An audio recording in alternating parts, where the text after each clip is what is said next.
In this video, I'm going to talk about the use of binary codes for image retrieval. For retrieving documents, people like Google have such good methods already that techniques like semantic hashing may not be of much value.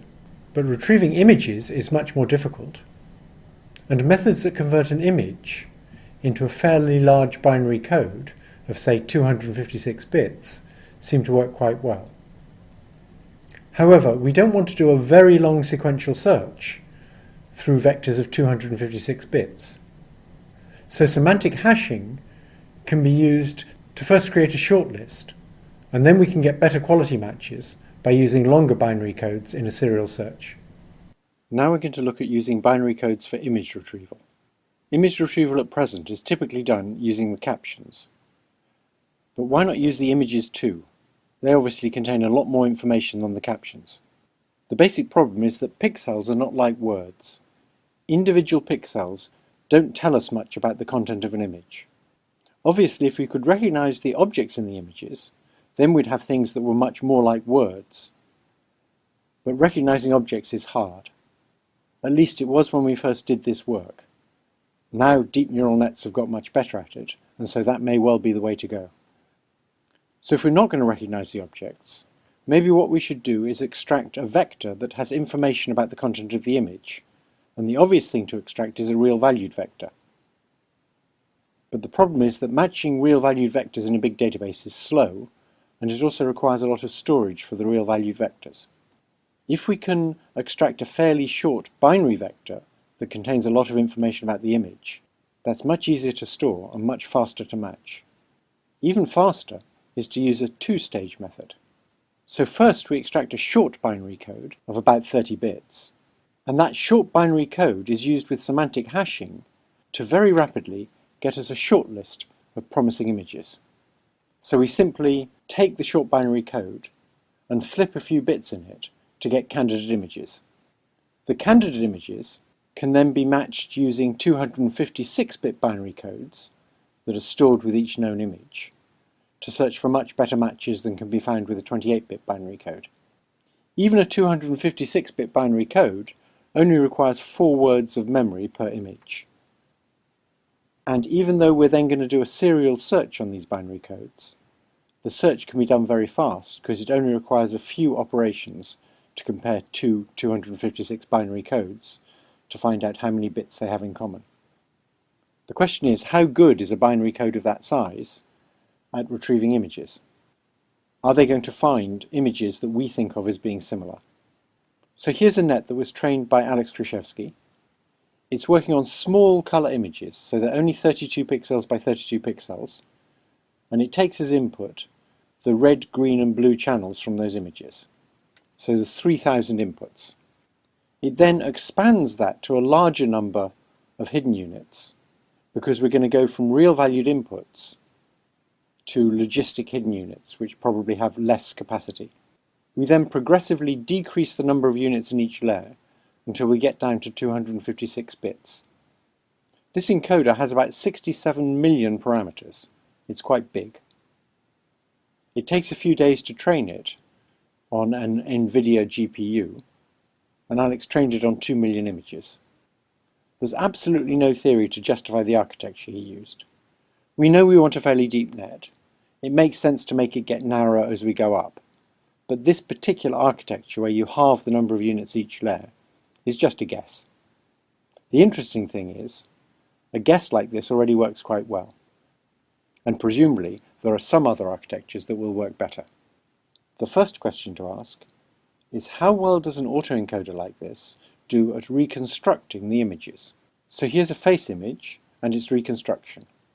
And you can see that from the reconstruction, you can tell what kind of an image it is. Here's another example where it's a scene, probably at a party. You can't really tell what kind of a scene it is from the image, but you might guess that there are a number of people involved, or you might not. Here's an outdoor scene, and you can see that the reconstruction captures a lot of information about the outdoor scene. It captures the water and the sky, and the fact that there's a thin strip of land. So let's look at the quality of retrieval we can do with an autoencoder that gives those kinds of reconstructions. We'll start with a picture of Michael Jackson in the red square, and Alex retrieved the most similar images, and above each image you can see how many bits it differed from Michael Jackson by. And you'll notice they're all a fairly similar number of bits. In 256 bits, differing by only 61 bits is extraordinarily unlikely to happen by chance if they were random images. It has to be a pretty similar image to differ by so few bits. One nice thing about what's retrieved is, with one exception, they're all faces. If we look at the retrieval you get by using Euclidean distance on the raw pixels, then some of them are faces, but most of them aren't. So obviously the autoencoder has understood something about faces that isn't in the information about Euclidean distance. It's clearly giving much better retrieval. Let's take another example. Here we took the image of the party scene and retrieved other images, and you can see that about half of them have images you would think of as fairly similar. They're other party scenes. They're typically other party scenes with something bright in the middle, like the original party scene, and you'll notice that most of the bad matches also have something bright in the middle. So even though we're getting down to 256-bit binary codes through a lot of hidden layers, it's still sensitive to quite a lot about the image structure and where the brighter patches are. If you look at what Euclidean distance does, it's much worse. Euclidean distance gets one other scene with a group of people, and then everything else is fairly dissimilar. You'll notice with Euclidean distance, it often gets very smooth images. That's because if you can't match the high frequency variation in the image, it's better to match its average than to get other stuff with high frequency variation that's out of phase. So when you've got a complicated image, Euclidean distance will typically find smooth images to match it. And that's because it's minimizing a squared error in pixel space. So obviously we'd like the image retrieval to be more sensitive to the content of the image, that is to the kinds of objects and their relationships in the image, and less sensitive to the pixel intensities. We can do that by first training a big net to recognize lots of different kinds of object in real images. And we saw how to do that in lecture 5. Then we take the activity vector in the last hidden layer of the big net and use that as a representation of the image. This should be much better than the pixel intensities at capturing information about the kinds of objects in the image. So to see if this approach is likely to work, we use the net described in lecture 5 that won the ImageNet competition. So far we've only tried it on Euclidean distance between the activity vectors in the last hidden layer. But obviously if it works for that, we could then take those activity vectors and build an autoencoder on those to get them down to binary codes. So let's first see if it works with Euclidean distance. It turns out it works really well. We don't know yet whether it'll work with binary codes. So in the column on the left, you see the query images, and then to the right of them, you see all the things that were retrieved.